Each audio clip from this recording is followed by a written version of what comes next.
This podcast is sponsored by Path to Publishing, helping authors to take control over their publishing journey for over 21 years. Visit pathtopublishing.com to get on the path to publishing your next book. Hi there, and welcome to It's Truly Novel, the podcast where we talk about everything new on the internet. This is your hostess, Brandy M. Miller, and I've got with me my guest, Maggie Smith. Maggie, welcome to the show. Thank you very much. So tell us, what's new for you? What's new for me? Well, I just won this big award yesterday, or I heard about it yesterday. I won over like hundreds, thousands of people, the National Indie Excellence Award. I won for women's fiction, which is my category, and it's Women's Fiction Day also, which is a great serendipitous. So I won on that category, which was great, but then they put all the 154 category winners together and gave them to an author to judge, and I won first prize. Wow! With $500 cash. So I'm telling people, finally I am making money at my book. Yes. I've already spent it. Yes. Today. On a brand new book cover, right? Yeah, exactly. I hear that you're working on your next book already. I am working on my next book already. It's women's fiction kind of, but it's also kind of domestic suspense. It's got a stalker and a murder and a revenge plot. So, but there are women that are the major characters in it. So tell us, obviously your novel, Truth and Other Lies, which the cover is right behind you. Beautiful. Tell us a little bit about Truth and Other Lies. Well, it's my debut novel. I wrote it 3 entire times from beginning to end with totally different plots. So the third one was a charm, and that's the one we published. It's got a 25-year-old protagonist who's an investigative reporter. Her name is Megan, and it centers around her, and it's all from her point of view. But there are two other major characters. Her mother, Helen, who is running for political office and is a conservative and is a pro-life activist, whereas Megan is a pro-choice, not activist, but that's how she leans politically. So they butt heads on that primarily, but other things. And then Megan's mentor, who was a world-famous Pulitzer Prize-winning journalist, Jocelyn Jones. And I tell people that's kind of like a Diane Sawyer. If she's walking down the street, people are noticing who she is. They know who she is. She's that famous. And the plot primarily centers around a social media Twitter troll who is accusing Jocelyn of plagiarism. And she kind of is a 65-year-old baby boomer and just says to Megan, go take care of that and stop that guy. Like Megan has some magic wand to do that. And so Megan's story is finding that guy, finding the troll, trying to shut that down, and along the way learning things about life, about her mother and her backstory and the secret she's been holding on to, and about Jocelyn, the secret she's been holding on to. And so there's a little bit of everything: social media trolls, politics. It's not a political book, but there's politics in it. Fame, generational gaps. You name it, it's got it in there. It's my first book. I had all these things I wanted to write. That's the danger, I guess. Well, it sounds like you covered quite a diverse range of topics. Yep. Now, I'm interested. Do you have a background in journalism? I started out in journalism in high school. I was the editor of my newspaper and wrote for my newspaper. And then when I went to college, my first 2 years, I was in journalism school at Northwestern University, which is in Evanston, Illinois, Greater Chicago, which is also where Megan went to school. Only she graduated, and I did graduate, but not in journalism. So I switched. I actually, for a while, was a PhD level psychologist. I saw people in therapy. And then I moved from Oklahoma, where I was born, up to Wisconsin, got married, and my husband and I started a business in the art business, like that stuff hanging on the wall. And I did that for years and years, owned that company until I quit, sold the business and became a full-time writer. So that was only about 4 or 5 years ago now that I Nice. started writing. Nice. How long did Truth and Other Lies take you to write in total? You said you went through 3 rewrites, so I'm sure that took a while. Yeah, those rewrites took a probably about a 3-year span. The second iteration of the book was actually an adoption story, so it was totally different than this. It had, though, the young woman, her mother, and her mentor as characters. So those were the characters I was trying to put into play, and I just didn't quite have the right plot. So I worked on that. Once I found the plot that I wanted to write, it only took like 3 or 4 months to write it. I can relate. That was after years of working on it. Yeah. I recently worked on a book for a year, got it back from beta readers, and they gave me feedback. And then that required some of the things that they talked about required shifts to the plot. So then that involved an entire rewrite almost of the book. And I'm thinking about doing a third rewrite just to see what would happen if I took it in a totally different direction at one of the plot points. It's worth at least doing 50 pages and seeing where you like it. I mean, I've done that to the novel I'm working on now in terms of point of view. I started writing in first person, and now I've switched it to third person just to see which one of those seems right for this story. I think one other thing that can be really helpful is to write it from a different character's perspective. Like if you have a chapter that's written in one character's perspective, switch to the other character. Right. And see what happens, see what comes out of that. Right. Sometimes you like it a lot better. Be able to write the second book in the antagonist's point of view, but I don't want to give up. I don't want to give away who the antagonist is. So no, but I will say that might be a good companion book. Yeah. Like something to do as kind of like not a sequel, but like a parallel book where you get to see it through the antagonist's point of view. I've started writing those little chapters you see that are just not attributed to anybody in first person from the antagonist, but you don't know who's writing it. Mm-hmm. And they're only like a page long, so you're kind of getting in their head, but not giving away plot points. We'll see if that stays in the novel or not. I don't know. I like that idea. Experimenting.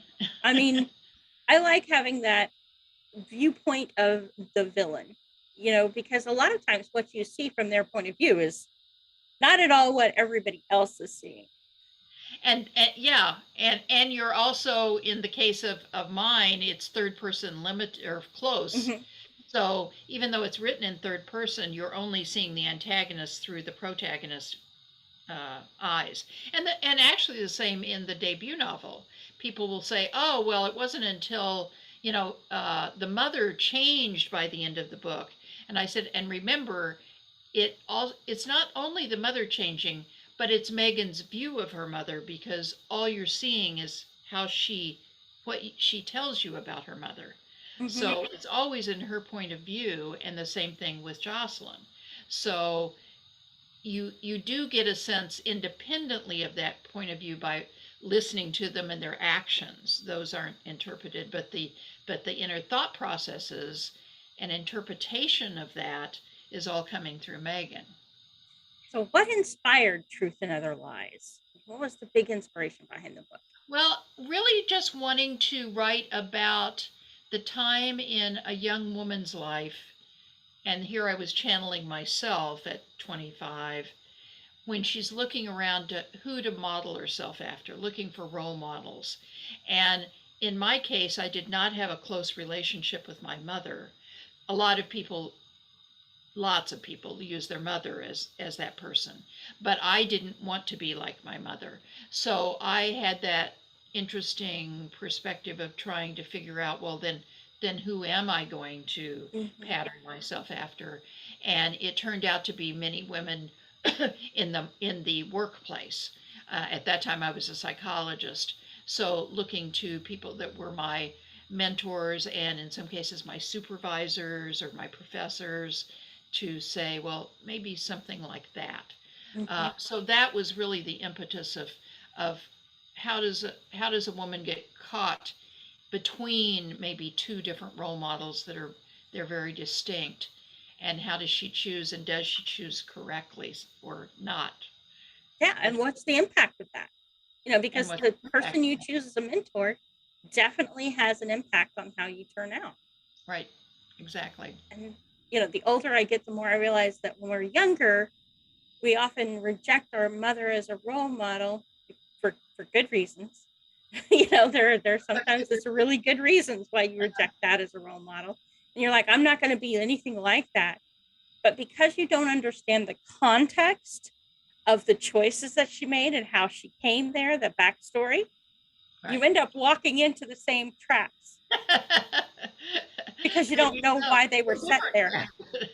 You know, you don't know why she ended up how she did. You only have your guesses as to it. And you think you're fixing the problem when in reality, you're just walking down that same path, making those same mistakes, just on a different day. That made the mother character hardest to write of the three. Because again, of my own mother, and I was writing her pretty much of a caricature, and I had a real good editor who kept forcing me to look deeper, and then came out the backstory. I didn't have the backstory really fully formed at that point, and so I was really looking for, well, why does she behave that way? Why is she a helicopter mom? Why is she pro-life? Trying to delve deeper into her psyche, so that by the end of the book, she became kind of my favorite character. And if I was to write a sequel, I would probably write a sequel of the mother, what happens to the mother afterwards. So it's interesting how writing takes you down paths you weren't, you can't plan it all out at the beginning. Oh, no, I don't think so. I am a plotter, and I do try and do planning where I'm going, but sometimes it takes you places that you're not expecting. Well, I'm a half plan, half pants, because I'll plan. Got one leg in the pants. Yeah. Well, I'll plan the destination, but I let the characters control the actual journey. We might go sightseeing on the way. You know, we're traveling. I think a lot of people fall into that. We're traveling from Texas to New York, but the length of time it's going to take us to get there and the detours we take on the way to it, well, that's kind of determined by the characters. We'll still end up in New York, but when and how we got there, well, that's subject to change without notice. Well, and I kind of struggled with where we're going, the ending, because I had the ending initially when I was out pitching to agents, and I wound up going with a small press, so I don't have an agent. But they were saying, well, no, the bad guy wins. That can't. You need a different ending. And I was like, I can't figure out that ending. And they were all tossing it back and saying, well, you're the writer. That's up to you to figure it out. So I struggled with that, because the ending that I felt like would happen, which kind of happens, but it's about 25 pages from the end. I had to, in those last 25 pages, flip it around.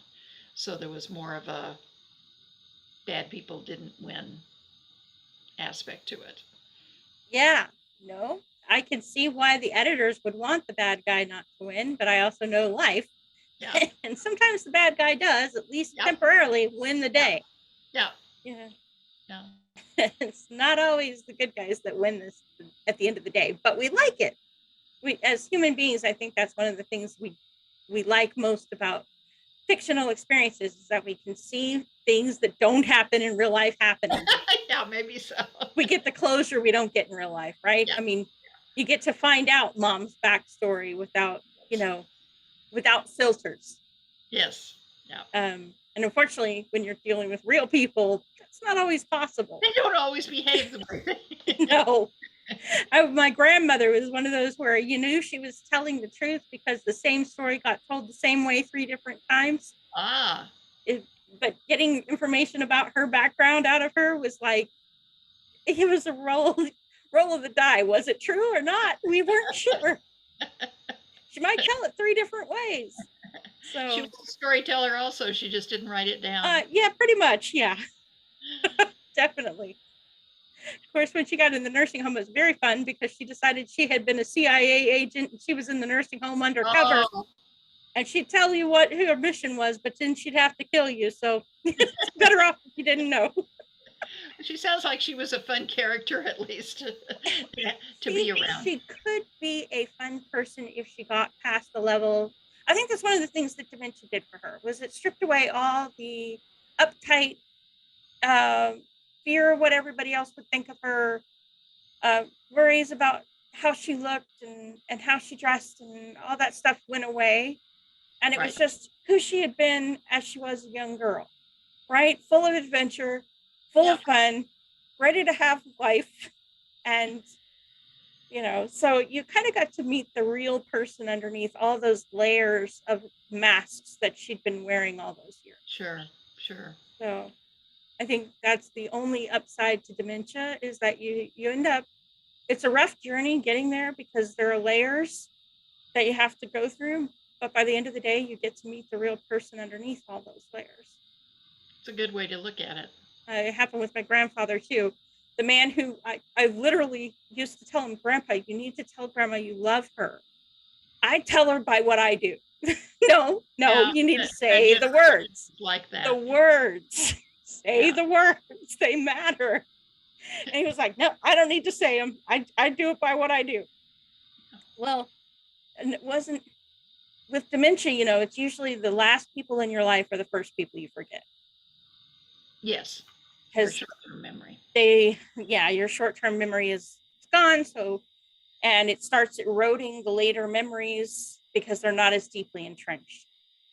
He'd only been married to my grandmother for 30 years, but he never forgot who she was or her name, ever. He was always looking for her. And at the end of the day, he did. He was able to say to everybody that he loved us. And, it was really, in a way, it was heartbreaking to see him mentally lose some of his faculties. But on the other hand, I got to meet the gentle person that had been underneath all the anger and bitterness all those years. Mm-hmm. Yeah. And you got to know that side of him. Well, and you can use that in your writing too. You can have a character that happens to, that exactly gets that realization, so that you can help other people.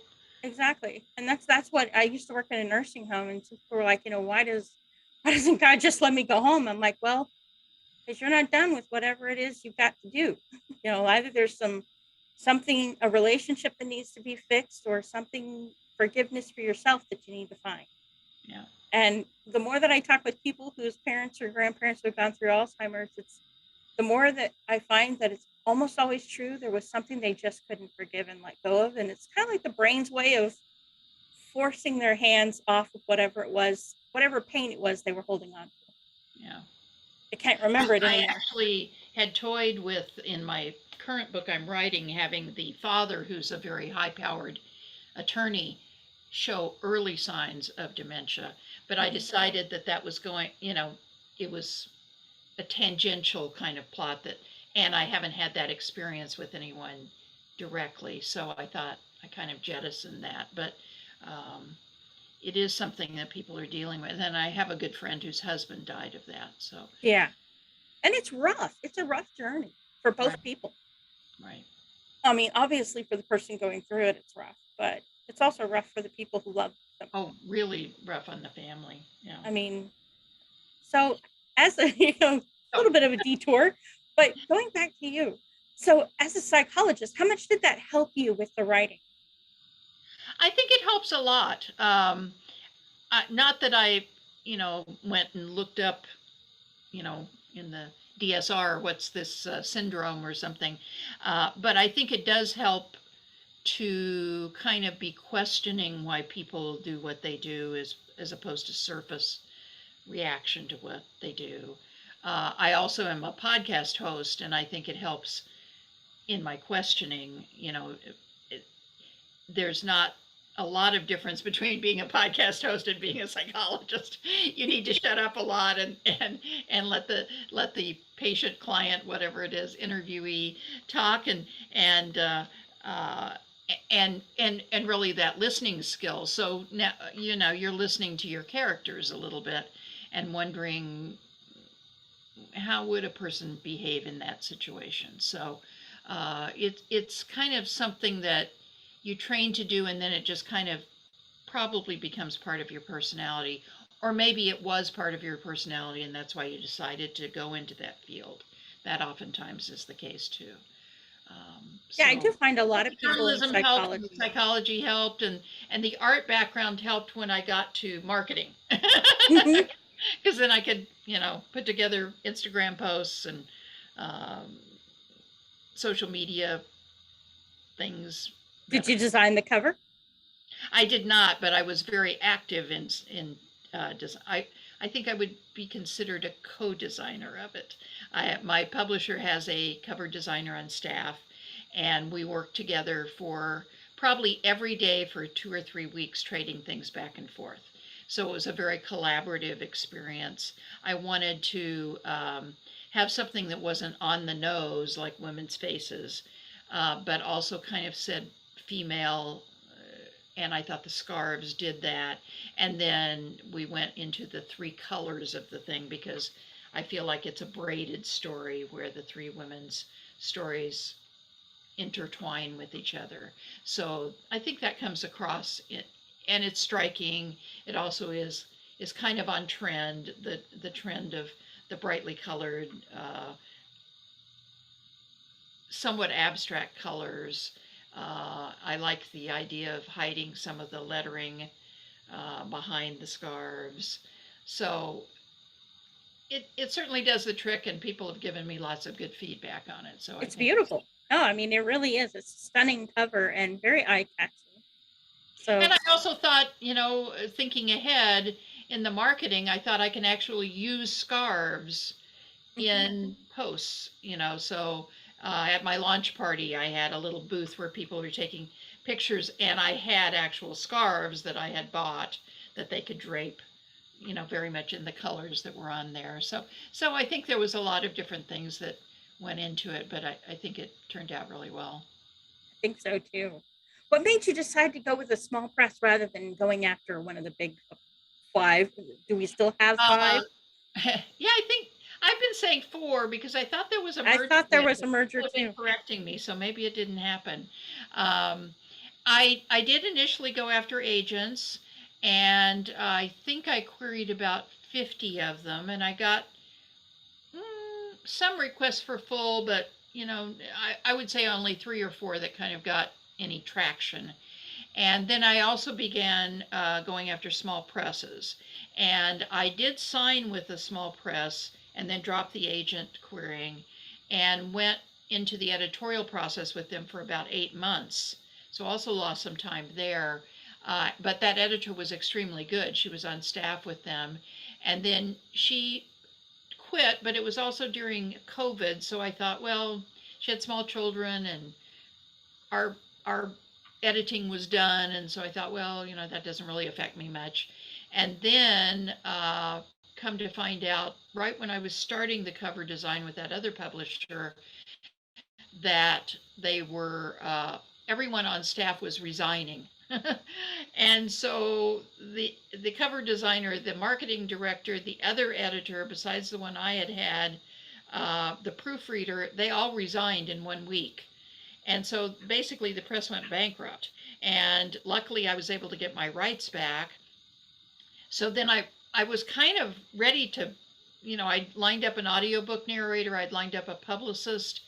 And so I didn't want to go way back to the beginning and do agents again. So I went really looking for small presses then. And someone in my local writing community said, there's somebody just down the street from you, like 30 minutes away, that is looking to do, they had been in the children's book publishing, and they had done a couple of adult titles, but they were just getting into it. So I wound up signing with them. So I lost about a year. I was to publish in March of 2021 and wound up publishing in March of 2022. But it was nice because if I run out of books to sell, I can go there and pick up books. I can go there and sign books. We can trade back and forth things to have at festivals. It's worked out well. It was a very collaborative experience because they were kind of new to adult publishing. So I was bringing some knowledge that I had from being in the industry for 3 or 4 years about that. So it worked out great. That is beautiful. I'm glad that it worked out for you. Yeah. And I'm glad that you were able to finally get it out the door. I know that can be a long process. Yeah. So tell me, of all the things that you've gone through in the process of getting your book out the door, what was the thing that surprised you the most?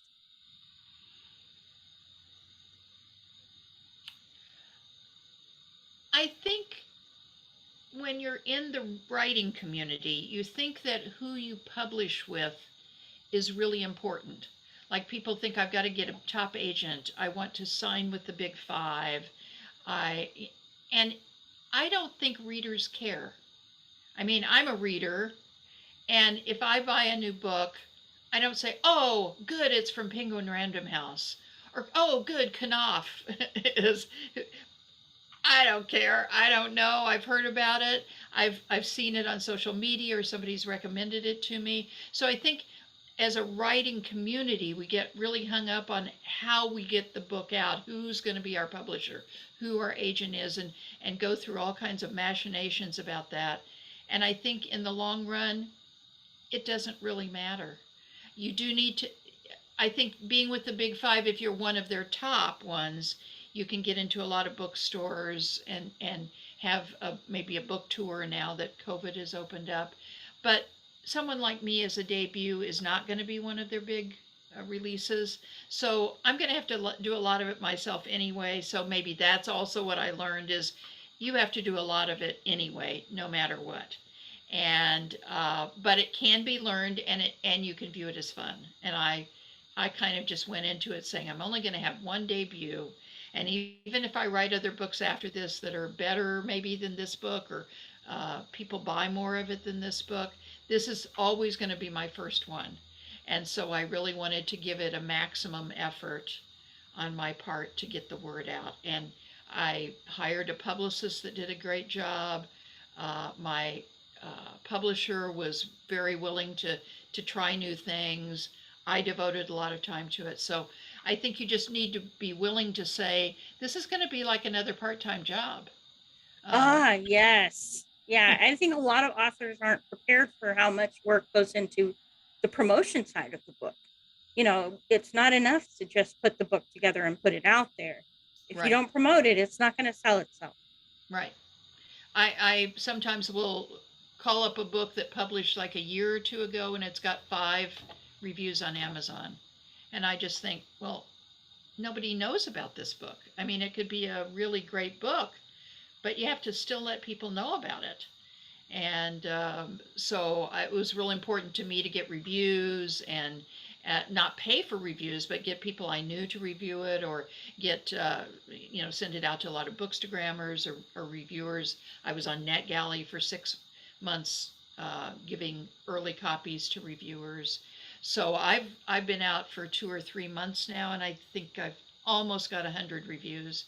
So I really worked at that as well, because I that's how I buy books. Oftentimes I'll go and read reviews on either Goodreads or Amazon, and it gives me a flavor for whether I would like the book or not. Yeah, absolutely. I mean, reviews can tell you a lot about somebody's work and whether or not maybe it's going to be your cup of tea. They'll often, I often tell people who are preparing themselves to publish that you should know your top 10 that are in the same genre that you're planning to publish in. And you should comb through the reviews. Look at what people are saying that they got that they didn't want. And they're saying that wasn't there that they did want. Yeah. And see if you can't work some of that into your content. You know, Right. position yourself well. At least you'll know where your niche is or could be. Yeah. And see if you can fill that gap. I'm very active in WFWA, which is Women's Fiction Writers Association, and we're doing this. It probably I don't know when it will air, but today is Women's Fiction Day, which I think my association created like 2 or 3 years ago. I guess everybody creates every day gets created somewhere along the way.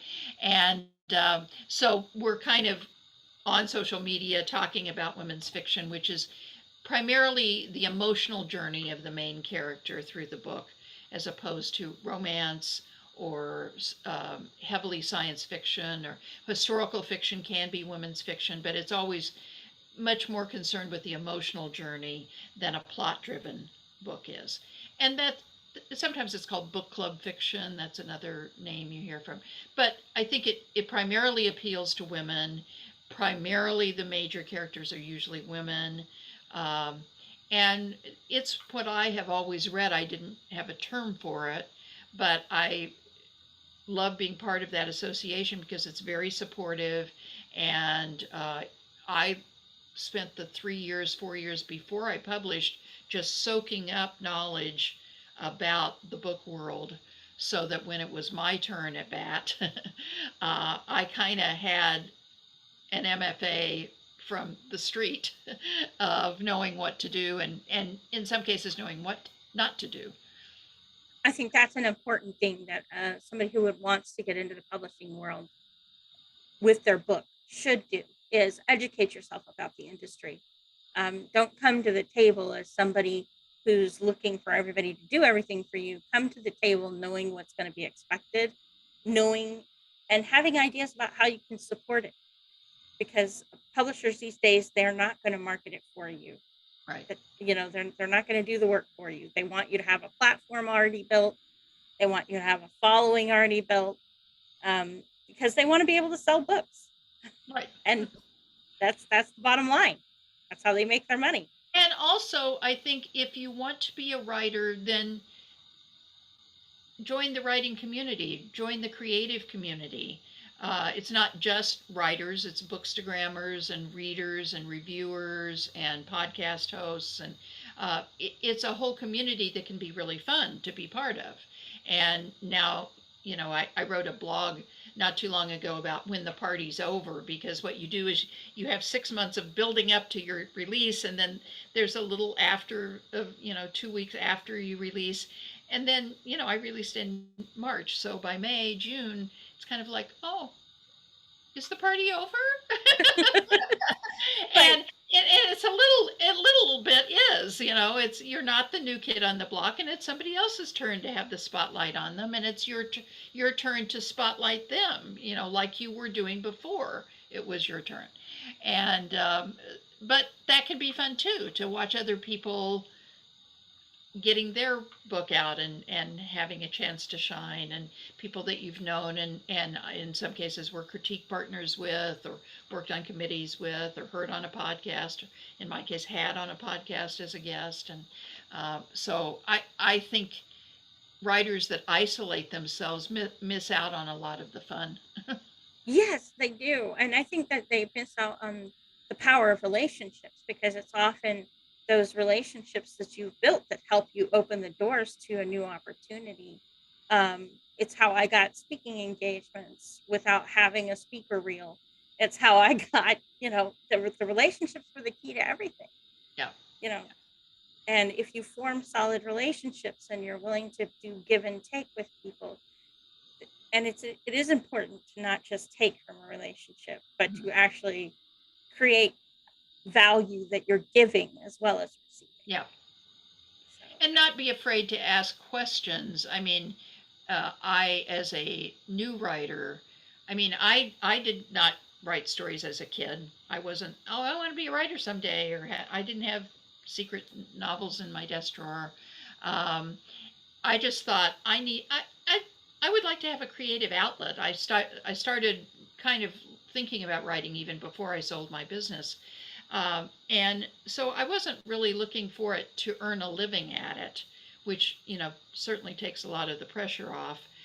And I don't have small children. My children are in their 20s. So I will admit I have a lot more free time than a lot of younger mothers or working people that have a 9-to-5 job. But, everybody has their own amount of time that they can give to it. But what you can give, it's great to ask questions, and I early on people would say ARCs, ARC, ARCs, and I think, I don't know what that means. So finally I just said, could you tell me what that means, anybody? And then people were, and now I use that and don't explain it. But there's vernacular that you feel like you're such a dumb person to not know it, but nobody is born knowing what an arc is. So Every industry has its own advanced lingo. reader copy people that Yes, are advanced reader copies. And every industry has its own lingo, right? I mean, if you step into coding, you're going to have to learn different lingo Yes. from writing. If you step into marketing, it has its own lingo. Yes. And digital marketing has different lingo than storefront lingo. Yeah. It's where you're working. Every industry has its own terminology. So if you step into a new industry, writing has one set, publishing has another set. Right. And they're not the same. So you might want to clarify. Yeah. And it's okay not to know. I Yeah. think that's something that people are often hesitant to admit that they don't know. But I don't know where we got the idea we're supposed to know everything. Yeah, exactly. Just I sometimes will just I will have somebody that's asking me about marketing, and I'll just say, I'll set up a Zoom call for 30 minutes. You can just ask me anything, and if I know, I'll tell you. If I don't know, I'll tell you I don't know. But I learned it all, and I didn't do it by osmosis. I learned it by asking questions myself. So I'm glad to share the knowledge. And I even had things that I brought up with my publisher that they didn't know because they hadn't been in the adult market. And so I was saying, I don't think that's right. I think, this is how it works. So just all feeling our way together, I guess. I think so. And not being afraid to learn from as many different people as possible, is a good approach, I think. Well, we're talking about that in the marketing, but of course it's also in the writing. Mm-hmm. I mean, you don't, I think Stephen King talks about this in his famous book that everybody refers to on writing, about how, he can't make a mediocre writer be a good writer, but he can make a good writer be a better writer. And he can't make you be a top selling writer because that's sometimes kind of magic, sometimes kind of luck, sometimes, talent, whatever. But you can always get better. And that's, I think, always my goal is the second book I write, hopefully, should be better than the first book I wrote. And the next book should be better because I'm learning things along the way about the writing craft. And I'm still continuing to go to conferences and take classes and read books and try and hone my craft as much as I can and apply that in my writing as well. So you're always learning, always be a student. I think that's that right there. It doesn't matter what industry you're in, always be a student. You can always learn more. You can always learn from other people. Somebody will have a novel approach. Pick it up, try it out. You'll learn from it. It doesn't Like hurt we were you. talking about earlier, where, try to write it in first person, try to write it in present tense, try to write it from the antagonist's point of view. That's all experimenting. That's kind of being a student Mm-hmm. for yourself, experimenting yourself with what.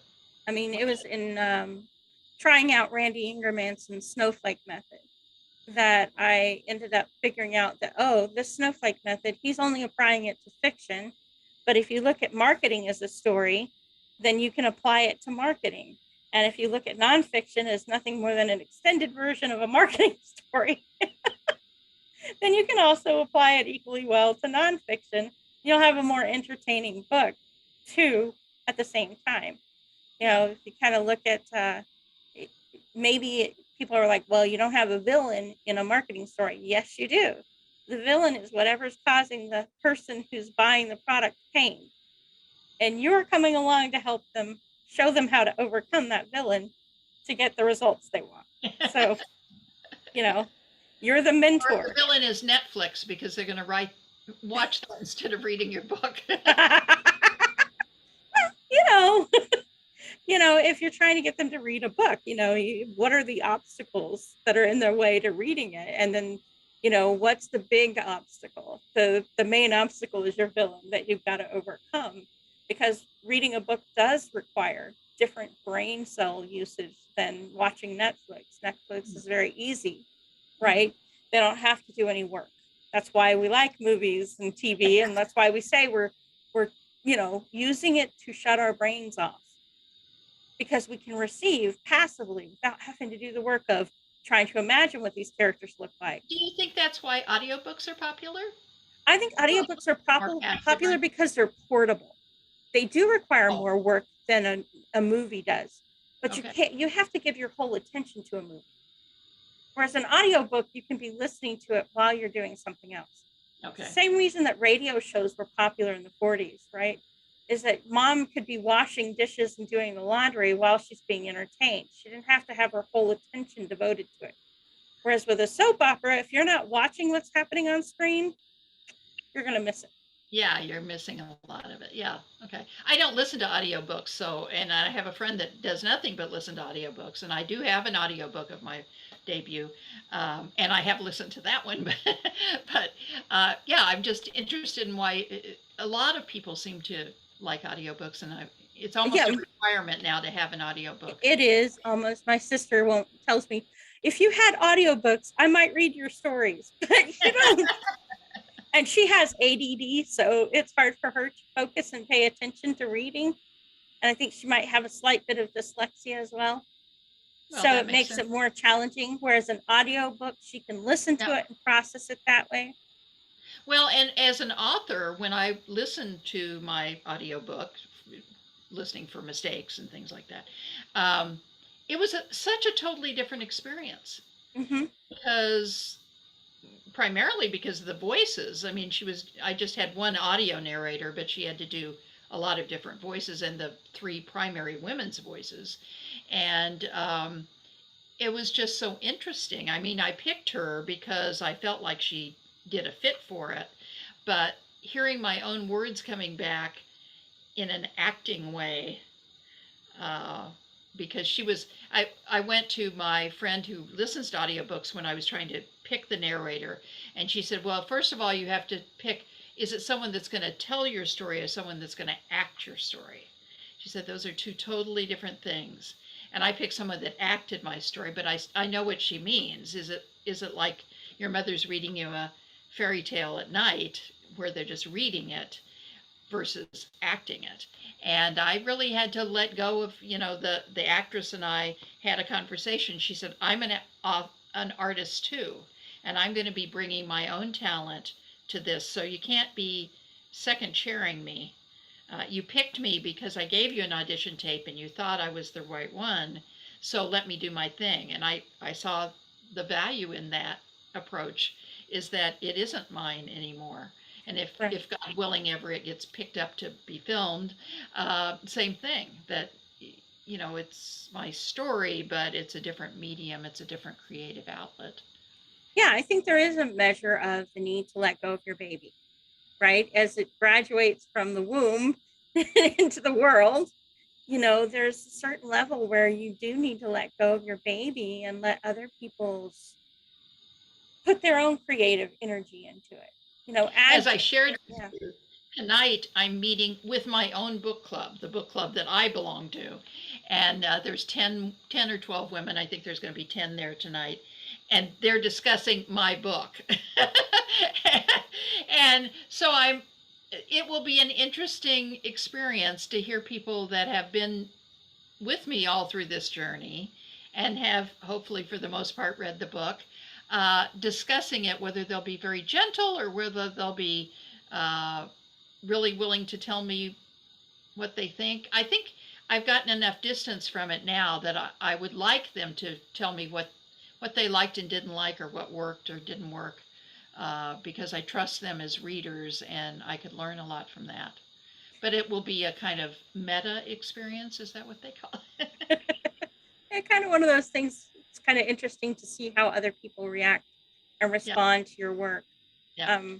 I think the most flattering thing somebody can do is what happened with the book that I wrote, which is, she's like, there's another part of this, right? You're not done writing this, right? There's a sequel. Tell me there's a follow through.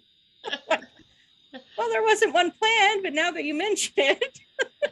Guess I could write something.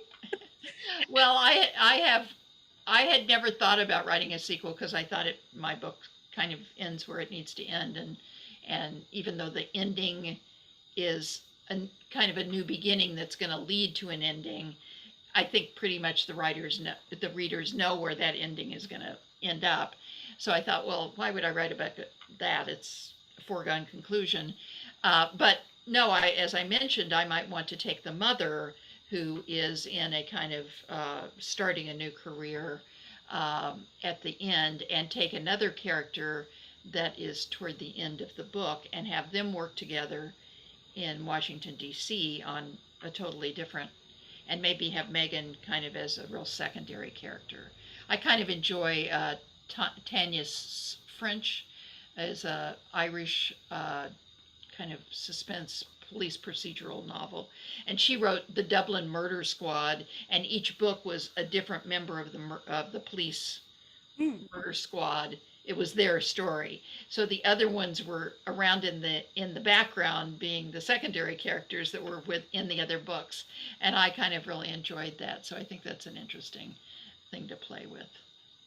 That would be an interesting thing to play with. I mean, that's kind of yeah. Sometimes people take the setting.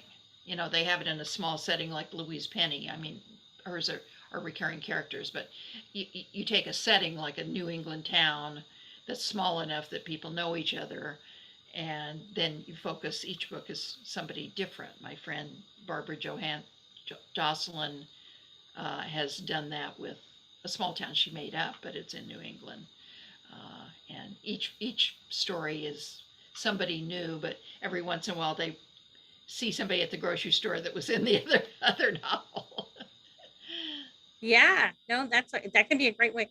What's the play did that? There was a play I think called The Small Town, and it was each monologue was a different person from that town. I think I read it in high school. I'd have to go. Oh, that is it Our Town by Thornton Wilder? Yes, there. Okay. Thank you. Yeah, I got the title wrong, but I knew that. You just added another word. It was very memorable though, you know, that journey through looking at the town through the different lenses. Well, it's back to what we were talking about way in the beginning of whose point of view are you in, because it can look totally different. Absolutely. Point of view. That's the reality of humanity, right? We only have a limited perspective to look at the world through. Yeah. And so sometimes what we think is happening inside another person's head has nothing to do with what's actually going on. Yeah. Well, the movie last year, Marriage Story, was a little bit like that, because you sometimes were kind of in the man's point of view and sometimes kind of in the woman's point of view of what was going on. And marriage in and of itself is like that. You've got two people in it that are seeing it oftentimes quite differently. Yes. And the viewpoint, the vantage point between men and women is very different. I don't know if you're familiar with DOS. Did you ever work with the DOS operating system? Okay. No. Way back in the 80s, early 90s, DOS was the only operating system basically on an IBM PC. And DOS was very command driven. You had to know the exact right command to give it. You had to spell it exactly right. You had to know what the command was, and it would execute only one program at a time. There was no guessing about what you meant. You had to know it. It had to pre-understand what you meant, and it had to match, and then it would execute only one program at a time, but it would do it with flawless efficiency. And that's men in a nutshell. Don't ask them to guess what you mean. They're not going to. There's no user-friendly interface. You better know what you're asking for and ask it exact right way for them to understand it.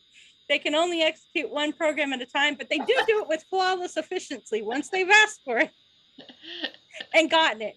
Women are more like Windows 98. Now, Windows 98 was notorious for crashing, right? You would work on it for 20 minutes and boom, it would go down, blue screen of death. You'd have to reboot the thing to get it back up.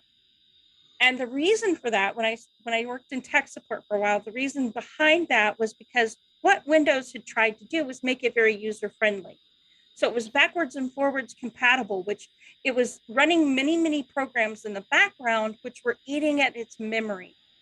And eventually it would have no resources left to give to anybody. And that's when you would hit the blue screen of death and you would have to reboot. That is when women say, I need time Right. out. Well, this is what women do is we've got many different programs running in the background, keeping an eye on everybody in our vicinity, making sure their emotional health is okay, trying to take care of everybody's needs, trying to balance this equation with that equation. And eventually we just run out of resources to give to anybody. And that's when we go we go crazy for about 5 minutes. Give us time, give us space. We'll reboot. We'll be back. We'll be fine. Time out. Exactly. But this is what women do. We expend our resources on all the needs of all the people around us, trying to be so compatible for everybody, trying to be so user-friendly that we just deplete ourselves completely. And it's no wonder that you put those two systems together and you've got Exactly. You kind of need the balance between the two. You need something with flawless efficiency, to be able to execute simple tasks. Don't ask them for complex. They don't do complex.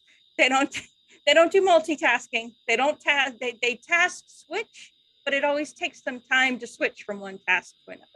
Whereas women were kind of built in, because reality is we were built to take care of the kids.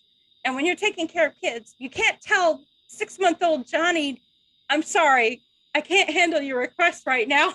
I'm processing Megan's request, who's age 6. You're going to have to wait. Because no, that's not how it works. Because if you don't attend all of the kids all at the same time, somebody's going to end up dead. Reality. So women write a nonfiction book on this theory. Well, I plan to. But women had to adapt to be able to do that, because kids can't be put on hold. You got to take care of all the kids all at the same time, and you've got to be attentive to them all. So we do multitask at a very fast rate, but we get drained of our resources and periodically need something to come in and give us a break. We call that spa day in Wisconsin. Yeah, exactly. And unfortunately, in our society, we're getting better about encouraging women to do self-care and to take breaks periodically. But for a long time, women were not given that permission. There was nobody stepping in to tell mom, you need to take care of yourself. In fact, more and more was added to her plate. She was expected to work outside the home, then come home, take care of the kids and the house and the dinner, and the stupid commercial. I can bring home the bacon, fry it up in a pan, and never let you forget you're a man. Forget that. You don't need reminders that you're a man. I got no energy left for that. Exactly. Well, and then the man wonders why she's not ready for the bedroom. Honey, she's exhausted. There's no resources left for that. Well, and it's the same thing, to bring it back to writing. Writers oftentimes will do that. They have to get their writing done, and they have to take care of their kids, and they have to, do their other job. And every once in a while, you just have to let up on yourself and say, okay, I didn't write today, and that's okay. And I'm going to not beat up on myself about it. I don't write every day. Lots of writers I know don't write every day. I don't have a deadline. I don't have a publisher that's saying, we had a 2-book deal. Where's that second book? So, that's a negative in my case, because I really work best with deadlines. But, if I don't, some days it's raining outside and I have a new book from the library and I just decide I'm going to take the whole day off and read, and I'm not going to write. And I will be thinking sometimes what I'm reading may give me an idea for my novel that I'm working on, and I'll have a little notepad there, but I don't stop what I'm doing and run and start writing, and I don't beat up on myself about it either, because it can take as long as I want it to take. Well, I think one of the things I was doing a couple of weeks ago was studying up on the Jewish perspective on the Sabbath day and how they think that it should be spent, just for my own edification. Partly, too, because I've got a novel in the works where one of the women was raised Jewish, and so I want to give an accurate representation of what that would be like. Because I've not been Jewish, haven't been raised Jewish, but I don't want to represent a culture with flippancy or with disrespect to that culture. anyway, so I'm researching it. And it was very interesting. It said, if you look at the seventh day of the week, or as being, God didn't take a break from existing. He didn't take a break from running the world because, the world doesn't exist without him from their viewpoint. And so what he was doing was enjoying his creation. That's what he spent the day doing. And that's what the day is meant to be, is a day for gratitude, a day to appreciate yourself, the work you have accomplished, the works of people around you as being works in progress. And one of the things the rabbi pointed out was if we're constantly creating, we're never really done. We're never really finished. We never let it go. We never really appreciate what we've created, and we always end up feeling empty because nothing is ever good enough. Nothing is ever finished. Nothing is ever done. He said, whereas if you take that one day a week to say, whatever I accomplished, that's what I accomplished. I'm going to take today to appreciate that accomplishment. Whether that's people, right? We're always working to fix people. It's not a good idea. But, but if you can appreciate people instead of trying to fix them all the time, then your relationships improve because people feel appreciated. They feel like they're seen for who they are, not as a project in progress. And so it improves your relationships, it improves your work, that moment of gratitude, and it refreshes you. Well, one of the really good tips, I guess, I got from a fellow writer, I'll credit her, Lainey Cameron. She said what she did, and I did this too, was to just get a little notebook, like a little 5x8 notebook. And she said 6 months before your launch, just start writing down everything good that happens. So you got a mention in Pop Sugar, so you write that down. So you got a good review from Midwest Book Reviews, you write that down. Just don't put anything negative in it. It's just all things that were good things that made you happy, your gratitude book. Because she said a year from now, when you're long after the launch, you can go back and say, well, look at all these good things that happened to me. It is kind of taking the time out to do the gratitude, and you're not saying, oh, another agent rejected me, all the bad things that we remember. In fact, I can remember when the first press sent me an email. I was so used to opening emails that said, no, we don't want you, in nicer language, that when it said, yes, we would like to publish you, I couldn't believe I was reading it right. And I had to go back and read it a couple of times and go, I think they're saying yes. This is not the same email I keep getting. so I think it's all nice to have. I would suggest to writers, just get yourself a little notebook that you keep by your writing desk.